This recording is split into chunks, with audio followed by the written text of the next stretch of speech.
За отворање на пристапните преговори на Македонија со Европската Унија одлучува Европскиот совет, а не комисијата. Истакна денеска портпаролката на ЕК Маја Коцијанчич, одговарајќи на прашањето на дописникот за Мија од Брисел, дали високата представничка за надворешна и безбедносна политика Федерика Могерини како и еврокомесарот Јоханес Хан му ветиле почеток на пристапните преговори на лидерот на СДСМ во случај тој да стане македонски премиер.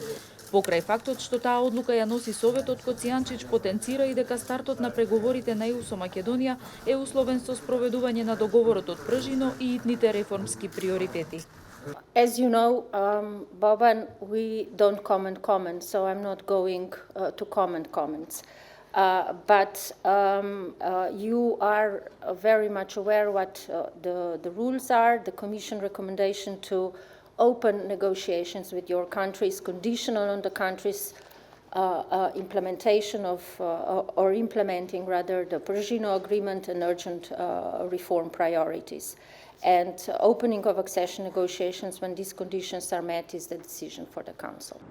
Македонија е земја кандидат за членство во Европската Унија од 2005 година, а 8 пати поред ОДК добива позитивна препорака за почеток на преговорите за членство со Унијата, кој Советот не ги усвојуваше, најпрво поради спорот за името со Грција.